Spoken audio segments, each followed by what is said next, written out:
Naga Sastra dan Sabuk Inten. Audiobook, novel silat. Cerita, Esa Mintarja. Bab 91. Tiba-tiba Surasarunggi dan Pasingsingan menjadi tegang. Sesaat kemudian terdengar Surasarunggi berkata, "Jangan bersembunyi."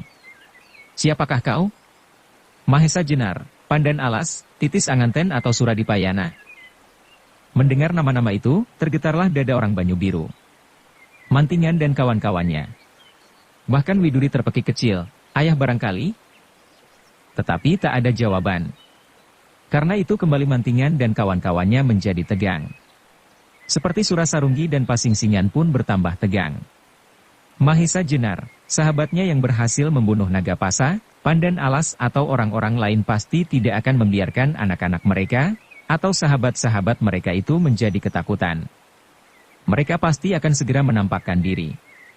Bahkan mereka pasti datang dengan tergesa-gesa di atas kuda yang derap kakinya akan memberitahukan kehadiran mereka. Tetapi siapakah selain mereka, bisik Surasarunggi di dalam hatinya. Namun Pasingsingan menjadi gelisah. Ia pernah bertemu dengan orang-orang aneh itu beberapa saat lampau di Rawapening. Ketika ia hampir saja membunuh Mahesa Jenar beserta 4 kawannya. Yang seorang adalah dalang Mantingan itu. 2 orang aneh itu berhasil membebaskan mereka. Sekarang, ketika Mantingan berada di ujung maut, terasa sesuatu yang aneh di halaman itu. Tiba-tiba halaman itu seolah-olah bergetar dengan dahsyatnya. Dari dalam gelap terdengar suara perlahan-lahan. "Akulah yang datang." "Siapa?" teriak Pasingsingan. "Pasingsingan," jawab suara itu. Berdesirlah setiap dada yang mendengar jawaban itu. Pasingsingan. "Ah, orang itu pasti berolok-olok saja," pikir mereka.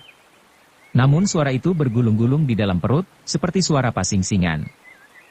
Ketika kemudian kilat memancar di langit, maka kembali di halaman itu seakan-akan menjadi runtuh karena setiap orang terkejut karenanya. Dari arah suara itu, di dalam cahaya kilat yang hanya sesaat tampaklah seorang yang berdiri tegak dengan jubah abu-abu dan bertopeng yang kasar di wajahnya. Melihat orang itu, Pasingsingan menggeram dahsyat sekali. Terdengar ia berteriak nyaring, "Siapakah kau? Apakah kau sudah bernyawa rangkap, berani mengenakan pakaian khusus Pasingsingan?" "Aku Pasingsingan," jawab suara itu. "Tak ada 2 Pasingsingan di dunia ini," teriak Pasingsingan. "Aku satu-satunya." "Kau salah." Tiba-tiba terdengar suara itu di arah lain. "Aku juga Pasingsingan." Ketika semua orang menoleh ke arah suara itu, dalam keremangan cahaya obor, tampaklah seseorang lagi yang berdiri tegak dengan jubah abu-abu dan topeng kasar di wajahnya, sehingga serasa akan meledaklah dada mereka. 2 orang yang sama-sama mengenakan jubah abu-abu dan topeng kasar di wajah mereka. Pasingsingan menjadi marah sekali karenanya, sehingga tiba-tiba tubuhnya menjadi gemetar. Dengan pandangan liar ia mengawasi kedua orang yang mirip dengan dirinya itu berganti-ganti. Kemudian sambil menggeram ia berkata, "Apakah kalian tidak sadar, bahwa permainan kalian itu akan berakibat maut?" Kedua orang yang menamakan diri mereka Pasingsingan itu tidak menjawab, tetapi perlahan-lahan mereka melangkah mendekat. Seorang di antaranya berdiri di samping Mantingan dan kawan-kawannya, sedang seorang yang lain berdiri bertentang pandang dengan Surasarunggi. Namun kemudian terdengar suara Surasarunggi tertawa. Katanya, "Suatu permainan yang bagus, Pasingsingan. Tetapi dengan mengenakan jubah abu-abu dan topeng yang jelek itu, bukankah permainan terakhir bagi kalian? Sebab kalian pasti akan mengambil keputusan untuk membuktikan bahwa Pasingsingan memang hanya 1. Kalau sekarang tiba-tiba ada 3, atau barangkali nanti muncul yang lain, 4, 5, 6, 10, maka nanti akhirnya Pasingsingan benar-benar akan tinggal 1. "Kau benar," sahut Pasingsingan. "Aku muak melihat mereka dengan ciri-ciri khusus Pasingsingan itu. Karena itu mereka harus mati." Kematian seseorang tidak terletak di tangan orang lain. Terdengar salah seorang dari kedua orang itu menjawab. "Tetapi terletak di tangan Yang Maha Agung. Tak seorang pun dapat meramalkan, apakah satu dari sekian banyak Pasingsingan itu adalah kau. Tak seorang pun yang tahu, apakah kau dibenarkan untuk tetap hidup. Apakah aku atau orang itu yang juga menamakan dirinya Pasingsingan?" Pasingsingan tertawa. Suaranya nyaring mengerikan seperti rintihan hantu. Yang mendengar suara itu menjadi bergetar, seolah-olah dadanya terhimpit batu sebesar anak gajah. Sehingga mereka terpaksa memusatkan kekuatan batin mereka untuk menahan kesadaran mereka tidak runtuh. Namun beberapa orang penjaga telah terduduk karenanya. Sendang Parapat yang belum sembuh benar itu pun tidak kuat menahan getaran yang memukul dadanya, sehingga dengan demikian, ia pun terpaksa menyandarkan diri pada tiang pendapa. Meskipun demikian akhirnya ia pun terduduk pula. Sedang Wanamerta terpaksa berpegangan tiang erat-erat. Namun kesadarannya telah melayap-layap seperti orang yang sedang hanyut menjelang tidur. Mantingan, Rara Wilis, Wirasaba dan Endang Widuri masih dapat bertahan diri, berdiri tegak dalam lingkaran beradu punggung. Meskipun demikian mereka harus berjuang mati-matian agar mereka tetap dalam kesadaran. Sebab mereka tidak tahu apa yang akan terjadi dengan tiga orang yang masing-masing menamakan diri mereka Pasingsingan. Apakah Pasingsingan yang lain itu tidak kalah jahatnya dengan Pasingsingan yang pertama? Apakah justru kedua orang yang lain itu lebih berbahaya bagi mereka? Pasingsingan masih terus tertawa dengan nyaringnya. Beberapa orang penjaga, bahkan Sendang Parapat, telah kehilangan kesadaran mereka. Mereka menjadi seperti orang yang terlepas dari keadaan sekitarnya. Dan karena itu mereka menjadi terbaring lemah tanpa daya. Hatinya menjadi nyeri dan pedih. Mantingan dan kawan-kawannya pun semakin lama menjadi semakin lemah. Sadarlah mereka bahwa Pasingsingan telah melepaskan ajiannya Gelap Ngampar. Bahkan Jaka Soka sendiri pun menjadi gelisah. Semakin lama ia semakin pucat dan gemetar. Surasarunggi berdiri tegak sambil mengangkat dadanya. Sebagai orang sakti ia tidak banyak terpengaruh oleh aji sahabatnya itu. Bahkan akhirnya ia tersenyum dan berkata, Gelap Ngampar adalah ilmu ajaib. Pasingsingan yang lain pun mampu berbuat demikian. Namun kedua Pasingsingan yang lain itu tidak menjawab. Mereka tegak seperti patung saja di tempatnya. Tetapi tiba-tiba terasa udara yang aneh bertiup di halaman itu. Perlahan-lahan hanyut di sela-sela arus angin basah dari lembah. Pasingsingan yang berdiri dekat Mantingan itu tampak melipat tangan di dadanya. Sejalan dengan arus udara yang aneh itu, terasa sesuatu merayap-rayap di dada Mantingan, Rara Wilis, Wirasaba dan Endang Widuri. Seakan-akan mereka menemukan kesegaran baru di dalam dirinya. Perasaan nyeri dan pedih yang ditusukkan oleh aji Gelap Ngampar di dalam tubuh mereka perlahan-lahan menjadi berkurang. Dan angin masih mengalir mengusap tubuh mereka membawakan ketenangan dalam diri. Bagaimanapun juga Mantingan adalah seorang yang memiliki pengalaman yang cukup. Ia adalah seorang dalang yang banyak mempelajari keajaiban dan kekuatan-kekuatan yang tersembunyi di balik alam yang kasat mata. Karena itu tergetarlah hatinya.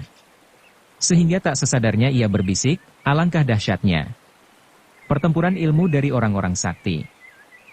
Widuri, Wilis dan Wirasaba mendengar bisikan itu. Karena itu mereka menjadi gelisah. Dua raksasa dapat bertempur tanpa luka pada kulit mereka, namun kelinci-kelinci dapat terinjak mati di tengahnya. Dahsyat! Tiba-tiba terdengar Surasarunggi berteriak. Aku merasa Pasingsingan yang lain mampu melawan aji Gelap Ngampar. Setidak-tidaknya ia mampu membebaskan dirinya. Bahkan perlawanannya telah berhasil mempengaruhi orang lain seperti aji Gelap Ngampar itu sendiri, merata ke segenap arah. Tetapi kekuatan perlawanan ini bukan ciri Pasingsingan. Pasingsinganlah yang memiliki aji Gelap Ngampar. Pasingsingan menggeram. Tertawanya kini sudah berhenti ketika ia merasa perlawanan yang kuat. Bahkan telah membebaskan orang-orang di sekitarnya. Karena itu ia menjadi semakin marah. Sambil menunjuk ke arah topeng kasar dari orang yang berdiri di samping Mantingan yang melipat tangan di dada itu, ia berkata, Setan. Agaknya kau mampu mengimbangi aji Gelap Ngampar. Tetapi itu bukan suatu bukti bahwa kau berhak menamakan dirimu Pasingsingan. Sebab Pasingsingan tidak saja mampu melawan, namun mampu melepaskan. Kalau kau menamakan dirimu Pasingsingan, dapatkah kau melepaskan aji Gelap Ngampar? Geram orang berjubah yang menyilangkan tangannya. Kau masih tidak percaya bahwa aku bernama Pasingsingan. Setiap orang dapat menyebut dirinya Pasingsingan. Mengenakan jubah abu-abu dan topeng kasar. Namun aji Gelap Ngampar tak dimiliki oleh setiap orang, sahut Pasingsingan hampir berteriak. Orang yang menamakan dirinya Pasingsingan, yang berdiri di samping Mantingan sambil melipat tangannya itu, mengangkat wajahnya. Terdengar ia menarik nafas panjang. Perlahan-lahan ia menoleh kepada Pasingsingan yang seorang lagi. Kau juga bernama Pasingsingan? Orang itu bertanya dengan suara yang dalam.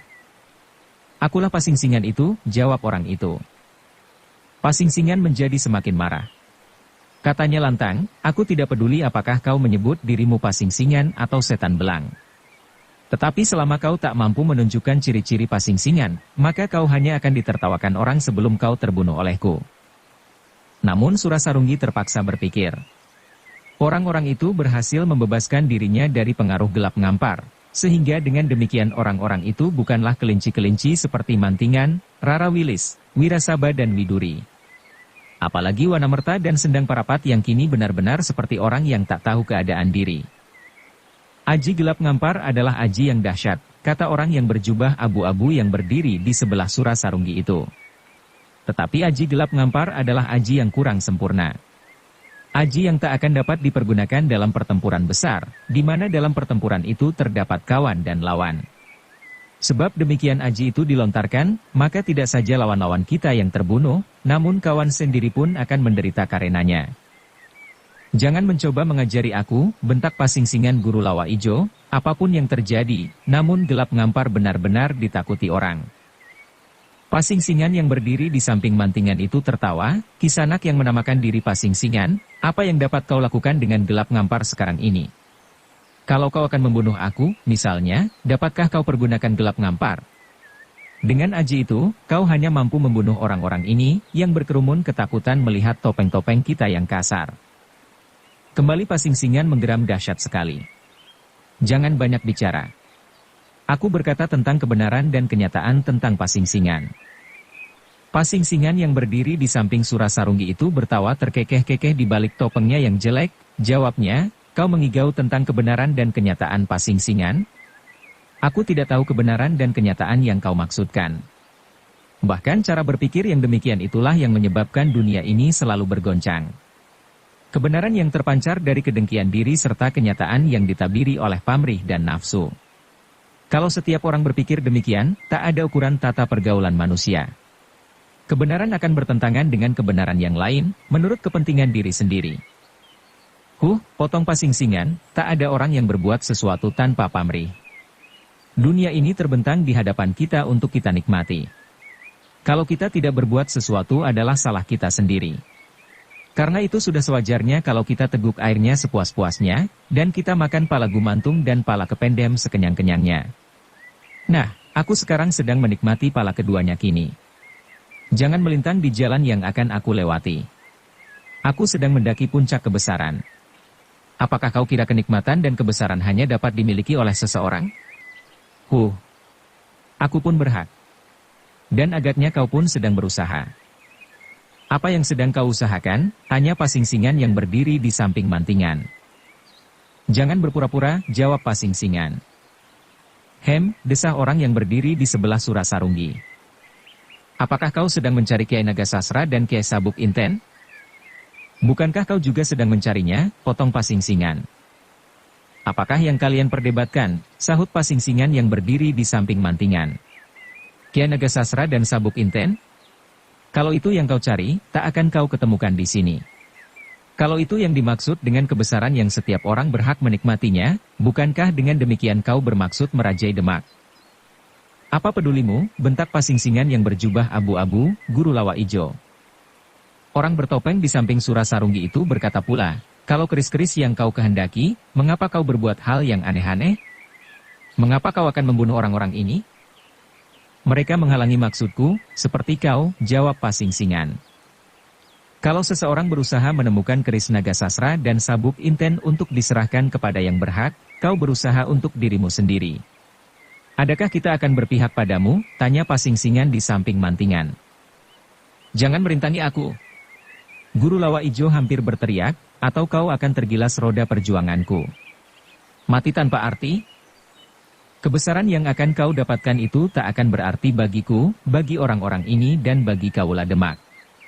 Kebesaran itu hanya akan berarti bagimu sendiri, bagi kawan-kawanmu. Nah, urungkan niatmu, jawab Pasingsingan di samping Mantingan itu. Persetan dengan kalian, sahut Pasingsingan. Kita berhadapan sebagai lawan. Tetapi tunjukkan dahulu bahwa kau berhak bernama Pasingsingan. Tiba-tiba terdengar Surasarunggi tertawa. Kalian berbicara tanpa ujung dan pangkal. Tetapi aku sudah dapat mengambil kesimpulan bahwa kalian sedang bersaing. Meskipun demikian aku harus mempunyai pilihan. Nah, aku berpihak pada pasingsingan yang datang bersama aku di sini. Sebab bagiku kedua pasingsingan yang lain tak akan berarti. Meskipun seandainya mereka mampu melepaskan Aji Gelap Ngampar, Aji Alas Kobar dan segala macam ciri-ciri pasingsingan yang lain. Tetapi aku akan memberimu kepuasan, kata pasingsingan di samping mantingan. Kau ingin melihat aku melepaskan Aji Gelap Ngampar? Kepada pasingsingan di samping Surasarunggi ia berkata, kau juga ingin melihat kebenaran itu? Tak ada jawaban. Pasingsingan Guru Lawa Ijo itu berdebar-debar. Apakah orang-orang itu benar-benar memiliki gelap ngampar seperti dirinya? Dalam kegelisahannya, ia menebak-nebak, siapakah sebenarnya kedua orang itu. Kalau mereka itu salah seorang dari Mahesa Jenar, Pandan Alas dan lain-lainnya, pasti mereka tak akan mampu melepaskan Aji Gelap Ngampar. Tetapi yang lebih gelisah lagi adalah Mantingan, Rara Wilis, Wirasaba dan Endang Widuri. Kecuali mereka, Jaka Soka pun menjadi berdebar-debar. Agaknya benar-benar akan terjadi pertempuran ilmu yang dapat merontokkan isi dada mereka. Jaka Soka akhirnya mengambil keputusan untuk meninggalkan tempat itu sebelum ia mati terhimpit dua kekuatan yang tak dapat dihindarinya. Meskipun demikian, ia harus menunggu sampai saat yang tepat baginya. Pasingsingan di samping mantingan itu kemudian mengangkat wajahnya. Kemudian ia memandang berkeliling. Kepada setiap orang yang berada di halaman itu. Mulai dari mantingan dan kawan-kawannya, Wana Merta, Sendang Parapat dan para penjaga yang sudah kehilangan kesadaran mereka. Desahnya, kalau aku melepaskan Aji Gelap Ngampar, mereka akan menjadi semakin parah. Tiba-tiba terdengar pasingsingan Guru Lawa Ijo itu tertawa. Nah, kau mencari alasan untuk mengelak? Tidak, sahut pasingsingan itu. Tetapi kalau aku ingin memetik buahnya, jangan digugurkan daun-daunnya tanpa maksud. Omong kosong. Apa pedulimu dengan daun-daun yang tak berarti, jawab Guru Lawa Ijo. Sekali lagi pasingsingan di samping mantingan itu memandang berkeliling. Agaknya ia benar-benar menjadi ragu. Tiba-tiba ia menggeram, dan kepada pasingsingan yang berdiri di samping Surasarunggi, ia berkata, kalau kau ingin mencoba menjajarkan diri dengan kami, cobalah melawan Aji Alas Kobar seperti yang aku lakukan. Tidakkah kau bertanya kepadaku, apakah aku mampu melepaskan Aji itu? Kata pasingsingan di samping Surasarunggi itu. Akan datang saatnya nanti, sahut Guru Lawa Ijo. Meskipun hatinya menjadi gelisah. Apakah benar kedua-duanya mampu berbuat demikian? Menjemukan, sela Surasarunggi. Marilah kita bertempur, pasingsingan, katanya kepada pasingsingan Guru Lawa Ijo. Yang mana kau pilih? Menilik ketahanan mereka, kita harus melawan satu demi satu. Kecuali kalau mereka mau menyingkir. Pasingsingan belum sempat menjawab, ketika tiba-tiba pasingsingan di samping mantingan itu tertawa. Perlahan-lahan, namun terasa betapa dahsyatnya. Gelombang demi gelombang menggeletar menggetarkan udara halaman Banyu Biru itu, seolah-olah getaran yang memancar dari pusar bumi, menyebar ke seluruh penjuru. Terasa di setiap dada goncangan yang tak terkira dahsyatnya. Sehingga runtuhlah daun-daun yang tak mampu berpegangan lebih erat lagi pada dahan-dahannya. Suara pasingsingan itu tidaklah seperti suara Guru Lawa Ijo yang mengerikan. Suara itu adalah suara yang sederhana saja, seperti lazimnya orang tertawa. Lunak dan tidak mengandung kebengisan. Namun yang terasa di dada orang yang mendengarnya adalah goncangan-goncangan yang dahsyat. Pada saat goncangan-goncangan itu menyerang dada mantingan, berdesislah ia, Aji Gelap Ngampar. Dan berusahalah ia menjaga dirinya. Demikian juga Rara Wilis, Wirasaba, Widuri dan Jaka Soka. Sedang orang-orang lain menjadi tak berdaya untuk berbuat sesuatu, mengatasi goncangan-goncangan di dada mereka, sehingga tak mampu bertahan lebih lama lagi. Tubuh mereka pun mulai jatuh terkulai tak sadarkan diri. Tetapi, mantingan dan kawan-kawannya, bahkan Jaka Soka pun tak mampu bertahan lebih lama lagi. Tubuh mereka mulai bergetar, dan tulang-tulang mereka seakan-akan terasa lolos dari persendian. Mereka mengeluh dalam hati. Mereka berada di medan pertempuran yang dahsyat, namun mereka tak mampu mengayunkan senjata-senjata mereka untuk turut serta di dalamnya. Mereka hanya dapat bertahan atas serangan yang dahsyat, yang jauh berada di atas kemampuan mereka. Sehingga dengan demikian mereka tidak lebih dari daun-daun kering yang berguguran di halaman itu. Meskipun demikian, terasa perbedaan pada kedua aji gelap ngampar yang sama-sama menggoncangkan dada mereka. Meskipun keduanya dapat membunuhnya, namun tenaga ini tidak sekasar tenaga yang pertama. Namun, ketika dada mereka akan runtuh, dari sela-sela angin basah yang mengalir semakin kencang, menyusuplah di dalam tubuh mereka, getaran-getaran udara yang segar. Perlahan-lahan namun pasti, membebaskan mereka dari kengerian aji gelap ngampar itu. Dan sejalan dengan itu, suara tertawa pasing-singan itu pun terhenti pula. Geramnya, kau mampu melawan aji gelap ngampar, katanya kepada pasing-singan yang berdiri di samping Surasarunggi. Orang itu masih tegak di tempatnya sambil menyilangkan kedua tangannya terlipat di dada. Sebelum orang itu menjawab, terdengar Surasarunggi tertawa, permainan yang mengasyikkan, katanya. Jangan bermain-main terlalu lama. Aku tahu bahwa kalian memiliki ilmu yang bersamaan. Pasing-singan yang datang kemudian berdua adalah seperti seperguruan. Entahlah hubungan kalian dengan guru lawa ijo itu, sehingga kalian memiliki ilmu gelap ngampar. Meskipun terasa beberapa perbedaan, namun kalian bersumber dari mata air yang sama. Pasing-singan guru lawa ijo itu pun berdiri tegak sambil menahan marahnya. Karena itu tubuhnya tiba-tiba bergetar. Dengan suara yang berat ia berkata pula, gila. Kalian memiliki aji gelap ngampar. Jangan berpura-pura, dan yang satu itu jangan mencoba melepaskan pula. Tetapi itu belum berarti bahwa kau bisa menamakan diri pasing-singan. Adakah aku harus melepaskan aji alas kobar? Tanya pasing-singan di samping mantingan. Mungkin kau mampu pula, menirukan setelah kau atau gurumu berhasil mencuri ilmu itu. Tetapi yang tak dapat kau curi adalah pusaka pasing-singan. Apakah kau memiliki pisau yang bernama Kiai Suluh? Tanya pasing-singan dengan pasti. Tiba-tiba kembali halaman itu bergetar ketika pasing-singan guru lawa ijo itu berteriak nyaring. Seperti hantu kelaparan yang kehilangan mangsanya. Gila, dari mana kau dapatkan benda itu? Semua mata tertuju kepada pasing-singan di samping Surasarunggi. Di tangannya tergenggam sebuah pisau belati panjang yang bercahaya kuning menyilaukan. Inikah yang kau maksud? Katanya. Desis pasing-singan di samping mantingan. Kalian mau bermain-main dengan senjata.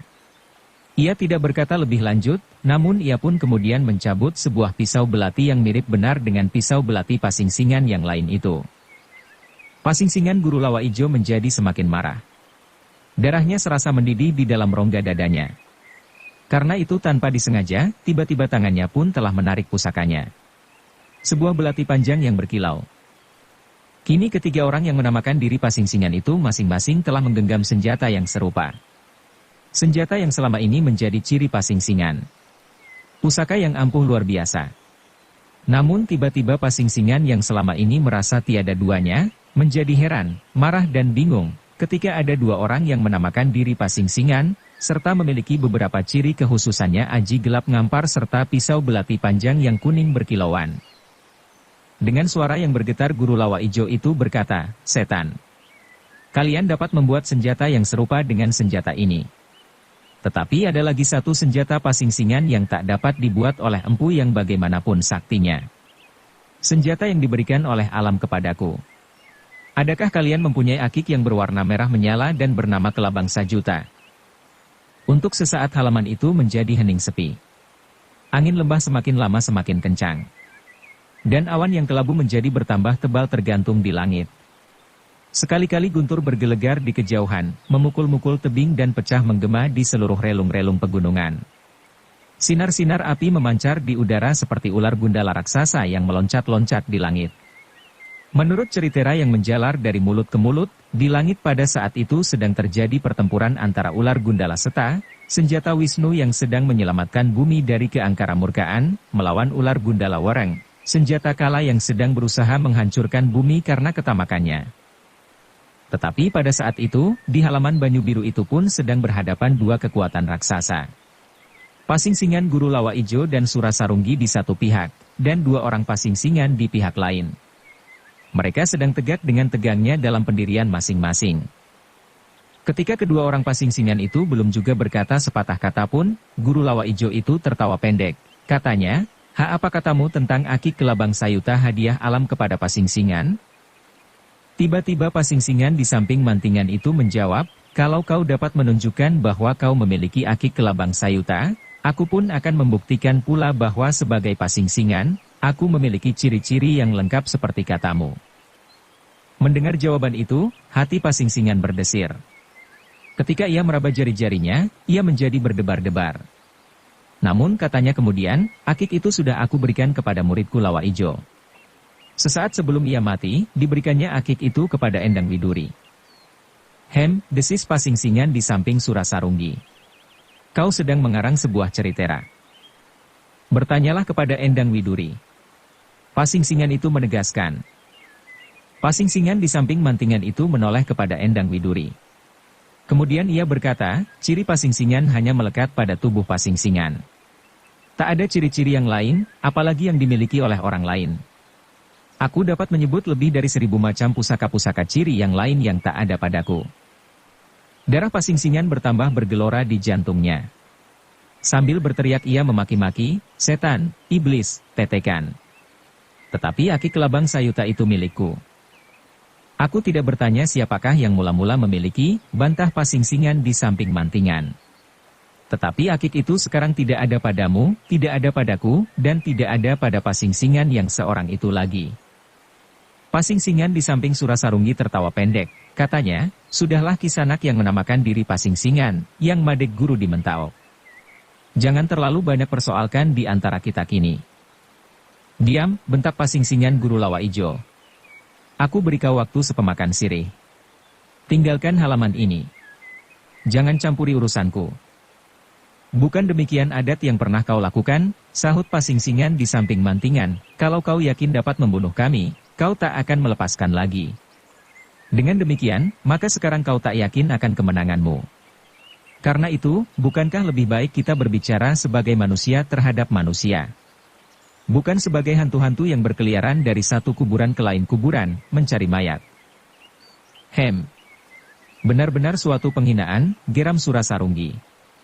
Kepalanya yang besar itu terangkat dan dengan lantang ia melanjutkan, jangan merasa dirimu kadang dewa. Tak ada waktu untuk berbicara sekarang. Pergilah atau kau akan terkubur di sini.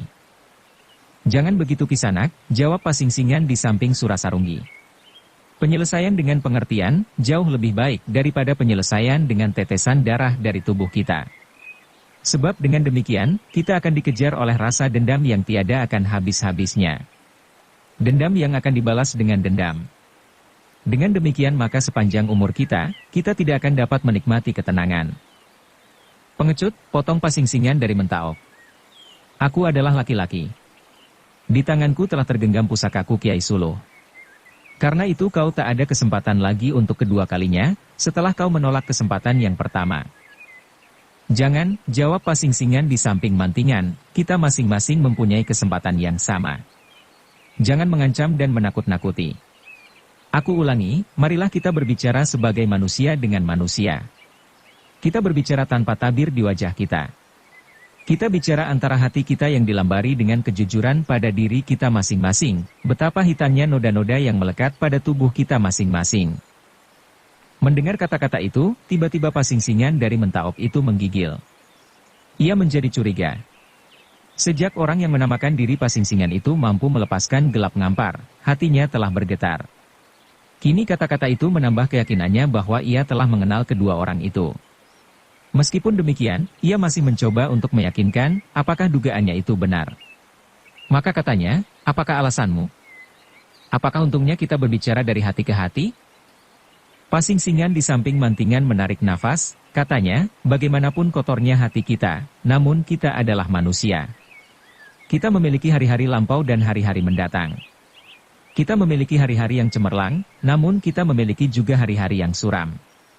Karena itu, janganlah kita tenggelam dalam kegelapan. Putus asa dan bunuh diri dengan melakukan perbuatan-perbuatan yang terkutuk terus-menerus. Surasarunggi kini benar-benar sudah kehilangan kesabarannya. Dengan suara yang geram ia berkata, persetan dengan mimpi yang jahat itu. Jangan mencoba meracuni jiwa kami dengan hiasan kata-kata. Kemudian kepada Guru Lawa Ijo ia berkata, sudahkah senjatamu itu siap? Tetapi dada Pasingsingan menjadi bergetar semakin cepat. Ada perasaan yang lain di dalam dirinya. Sekarang ia hampir pasti dengan siapa ia berhadapan. Namun di hadapan Surasarunggi, ia masih mencoba untuk bersembunyi. Ia tidak mau orang lain mengetahui tentang dirinya, apalagi Jakasoka, Mantingan beserta kawan-kawannya. Meskipun ia berdiam diri, namun hati di dalam dadanya berteriak nyaring, "Hai Umbaran, yang berdiri di hadapanmu dengan ciri-ciri pasing-singan adalah Radite dan Anggara." Dalam kegelisahan itu, tiba-tiba ia dikejutkan oleh sebuah letusan yang dahsyat. Ketika ia memandang kepada Surasarunggi, dilihatnya sahabatnya itu telah mengurai ikat pinggangnya, yang kemudian dengan marahnya, ikat pinggang yang mirip dengan sebuah cemeti itu dilecutkannya. Itulah senjata Surasarunggi. Sebagaimana senjata-senjata yang dipergunakan oleh murid-muridnya, Uling Putih dan Uling Kuning dari Rawapening. Pasing-singan, guru Lawa Ijo kini tidak mempunyai pilihan lain. Ia mencoba untuk menenangkan dirinya dengan mereka, apakah yang telah terjadi selama ini. Ia merasa bahwa pada saat-saat terakhir telah diketemukannya berbagai bentuk yang keras dari ajinya, gelap ngampar, maupun alas kobar. Kemajuan-kemajuan yang dicapainya dalam petualangannya. Lalu apakah yang telah didapatkan oleh kedua saudara seperguruan itu? Meskipun pada masa-masa lampau, Radite dan Anggara tak dapat diatasinya, namun kini pasing-singan yang bernama Umbaran itu bukanlah Umbaran beberapa tahun yang lampau. Dengan demikian akhirnya ia memutuskan bahwa ia harus berjuang dengan senjatanya itu. Kemudian terdengarlah suara meledak untuk mengatasi getaran-getaran di jantungnya. "Hai orang-orang yang tak tahu diri, yang telah menyia-nyiakan kesempatan terakhir karena kebaikan hatimu. Angkatlah wajahmu. Pandanglah angkasa yang suram sebagai aba-aba dari isi bumi ini, dan tundukkanlah kemudian wajahmu itu sebagai penghormatan terakhir pada Ibu Pertiwi. Kemudian hadapilah aku sebagai lawanmu, yang akan mengantarkan nyawamu menyeberang ke dunia yang tak dikenal." Pasing-singan di samping Mantingan menarik nafas dalam-dalam. Gumamnya, senjata bukanlah alat terakhir untuk menemukan kesepakatan. "Tak ada yang akan disepakatkan," sahut Surasarunggi, "kita berdiri berseberangan. Kita tidak dapat hidup bersama-sama dalam satu naungan langit yang luas ini." Pasing-singan di samping Surasarunggi itu agaknya lebih mudah tersinggung daripada pasing-singan yang berdiri di samping Mantingan. Ternyata ia menjawab lantang, "Tidak adakah jalan lain? Kalau demikian, kalau kau berpihak pada orang yang menamakan diri pasing-singan pemarah itu, maka aku akan berdiri di pihak pasing-singan yang seorang lagi. Sesudah itu, biarlah kami menentukan keadaan kami tanpa campur tanganmu." "Tunggu," pasing-singan di samping Mantingan mencoba untuk mencegahnya. Tetapi suaranya tenggelam dalam pekik lantang Surasarunggi. "Bagus. Itulah kata-kata jantan. Sudah siapkah kau?" Pasing-singan di samping Surasarunggi itu menjawab tidak kalah lantangnya, "Aku lebih senang menempuh jalan lain. Tetapi kalau kau hadapkan aku pada satu pilihan yang tak dapat aku elakkan, silahkanlah." Surasarunggi tertawa seperti orang mabuk. Katanya, "Meskipun kau kekasih dewa-dewa, meskipun kau berperisai guntur dan petir, tetapi kau belum mampu menjaring angin, maka kau akan kehilangan hidupmu karena tanganku. Aku bukan kekasih dewa-dewa, namun aku menyerahkan diriku pada Yang Maha Kuasa," jawab pasing-singan itu. "Kepadanya aku mohon kekuatan untuk melenyapkan keingkaran atas hukum-hukumnya." Kembali terdengar iblis dari Rawapening itu tertawa. Sesaat kemudian bergema kembali suara cemetinya menyusur lereng-lereng bukit. "Hai, langit yang muram, angin yang kencang. Saksikanlah kutuk yang akan menimpa orang ini." Surasarunggi menutup kata-katanya dengan derai tertawa yang mengerikan. Kemudian ia pun bersiap untuk segera mulai dengan pertempuran melawan orang berjubah abu-abu dan menyebut dirinya pasing-singan itu. Sesaat kemudian ia pun meloncat dengan garangnya. Cemetinya berputar cepat sekali, melampaui kecepatan baling-baling yang ditiup angin ribut. Namun pasing-singan itu pun telah bersiap pula. Tangan di balik jubah abu-abunya berkembang seperti hendak terbang. Pisau belati panjangnya berkilauan memantulkan cahaya api yang remang-remang.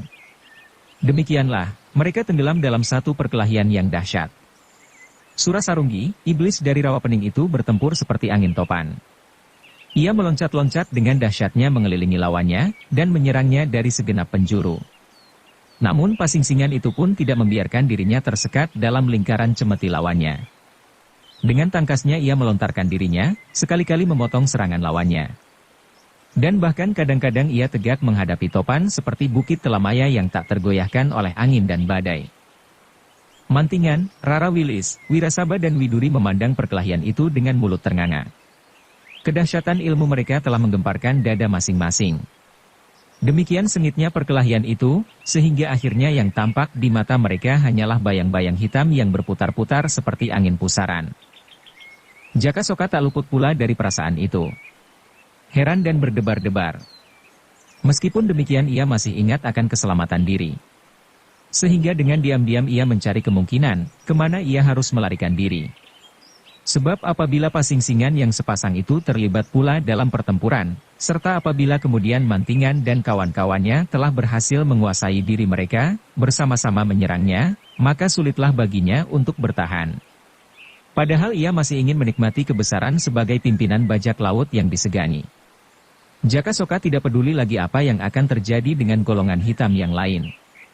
Dengan Laskar Mentaok, Rawa Pening, Gunung Tidar dan lain-lainnya di Pamingit.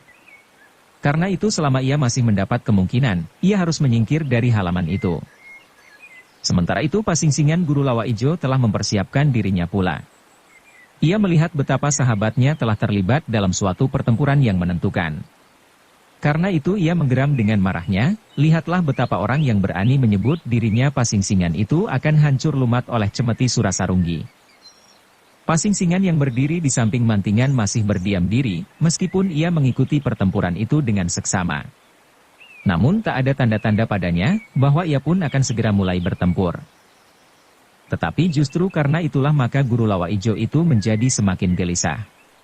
Untuk merapati kegelisahannya, ia berkata, "Hai orang yang sombong, yang berani mengaku bernama Pasing-singan, bersiaplah menghadapi saat-saat terakhirmu." "Jangan berkata demikian," jawabnya perlahan-lahan, "apakah kau juga sekasar Surasarunggi itu?" "Jangan mencoba melunakkan hatiku," sahut Guru Lawa Ijo. "Aku tahu bahwa hatimu tak selunak yang aku harapkan," kata Pasing-singan di samping Mantingan. "Tetapi jangan terlalu lama mengelabuhi dirimu. Aku yakin bahwa kau telah mengenal aku." Dada Guru Lawa Ijo berdesir keras. Tetapi ia takut melihat kepada dirinya sendiri. Ia menjadi takut, bahwa akhirnya ia benar-benar menyadari keadaannya. Karena itu ia berteriak, "Jangan mencoba meringankan kesalahanmu. Bersiaplah aku akan mulai." Umbaran, tiba-tiba terdengar suara yang lunak, selunak suara seorang kakak terhadap adiknya. Mendengar nama itu, darah Guru Lawa Ijo serasa berhenti mengalir. Telah bertahun-tahun ia tidak mendengarnya orang memanggil nama yang diberikan oleh ayah bundanya. Ia lebih senang dan bangga apabila orang menyebutnya dengan ketakutan, Pasing-singan. Karena itu tiba-tiba ia menjadi bingung. Dalam kebingungan itulah ia berteriak, "Jangan mengigau. Umbaran telah mati. Aku, Pasing-singan, yang telah membunuhnya." "Ya, Umbaran telah tak ada lagi," jawab orang berjubah itu, "yang ada kemudian adalah Pasing-singan. Tetapi, baginya masih ada jalan kembali." "Diam," bentak Guru Lawa Ijo. Darahnya yang beku itu tiba-tiba mendidih kembali. Radite dan Anggara yang lenyap dari percaturan orang-orang sakti itu tak akan mampu menambah ilmunya. Karena itu, ia pasti akan dapat mengatasinya. Bersambung ke bab 92. Dukung kami dengan subscribe, follow, like, komen dan share. Terima kasih.